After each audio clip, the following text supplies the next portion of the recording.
Posted by you/throw_ra_notakiller. My 30F husband, Luke, 33M, had a sister, Laura, 29F. We were all close and saw each other 2 to 3 times a month, along with their parents. Almost 6 months ago, Laura fell down the stairs at their family home and tragically passed away. It was a freak accident. There's a window on the half landing, and she hit her head on the sill. I was the last person to see her.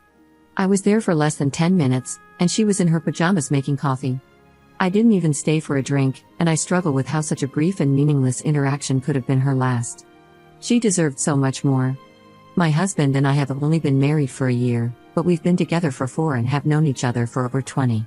When Laura's parents found her, they called my husband straight away, and we rushed over. We faced the whole thing as a family. In the days after, Luke started quizzing me.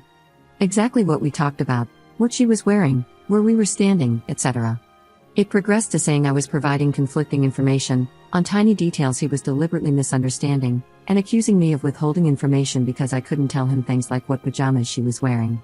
This escalated quickly but lasted for less than a week, as I lost my cool and made it clear that I was done answering questions. He didn't bring it up again, and I wrote it off as a grief quirk. His behavior was generally that of a normal, grieving person. Last Friday, he outright accused me of unaliving her, in front of his parents, out of the blue. We were all stunned. There was an inquest which recently concluded, and there was never any doubt the verdict would be an accidental passing. He said it was completely obvious and he couldn't believe that no one else could see it. He claims I went through his phone and found his messages with Laura and that I went over to confront her, and things got out of hand, and I pushed her downstairs.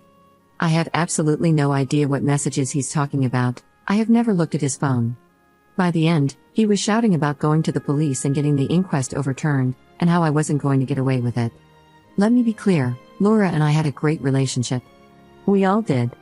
I have no idea where this has come from, other than these messages I haven't seen, and even then, I don't think there's anything I could ever see on someone's phone that would drive me to unalive someone. It's just ridiculous. He's been with his parents since this happened and will not talk to me at all. I've had some contact with his mom, but she's not being very communicative. The last I heard, she didn't know what messages he was referring to either. I'm still completely stunned, and I have no idea how to proceed. I made a commitment to be there for him always, and I understand that grief can manifest in strange ways, but part of me feels like my love for him evaporated the second he called me an unaliver, and I don't know how we could possibly work through this. I also really don't want to be thought of in this way, and I have no idea if he has said anything to people we know.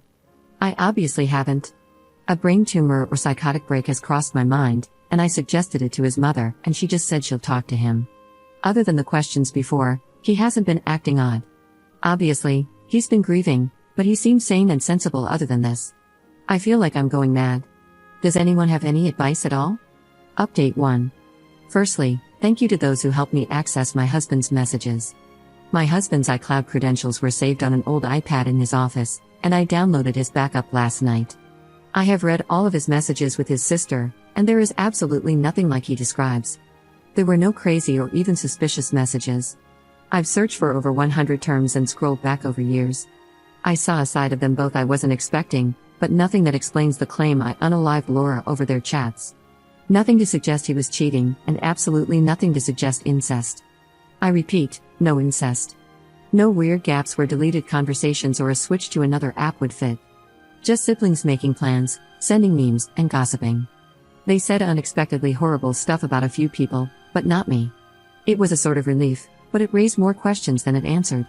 I sought legal advice, also from Reddit, after posting here. Turns out my options are to divorce him or sit down. I contacted my community mental health team, who said they'd reach out, but made it clear it wasn't urgent. I then called his mom and said that if I didn't hear from him by this weekend, I would get a solicitor and ask for a mental health assessment as part of the divorce. In response, he made a ridiculous post on Facebook, which neither of us have used in years, and everything blew up. I'm going to try to keep this succinct. On Friday night, he made a long accusation on Facebook with new information. He said he'd been planning to leave me for months with his sister's support, and I found the messages, and unalived her. The coroner has reopened the case, and the police are preparing to arrest me, and he needs to make sure people know before the trial stops him from talking about it. It was well written and seemed vaguely plausible. He messaged people links, so it got some attention. We live in our hometown and have a large circle of friends because we've been here all our lives. People I haven't spoken to since school were reaching out to me, asking what was going on.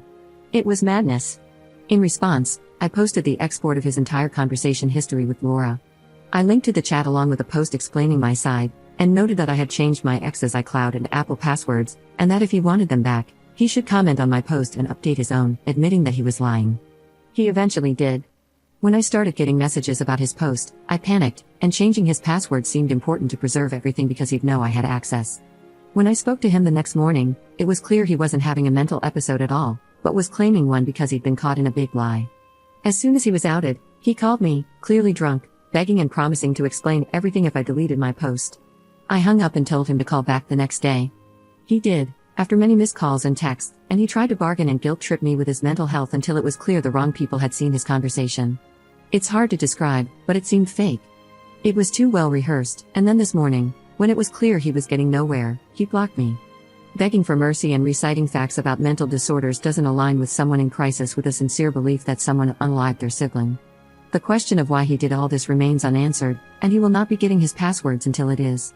The legal advice subreddit said this stuff is technically illegal, but it's beneath a court to take action, so I'm going to count on that because I felt like I had no other choice at the time, and now I don't see any other way to get answers from him. I am desperate and it's all I've got. So there we are. The relationship I have believed was my destiny since I was a teenager has boiled down to petty, convoluted, and vindictive nonsense, played out on social media, for reasons still unknown. My hope for a brain tumor is fading, and clearly tomorrow morning is going to be when I lawyer up and stop posting about this.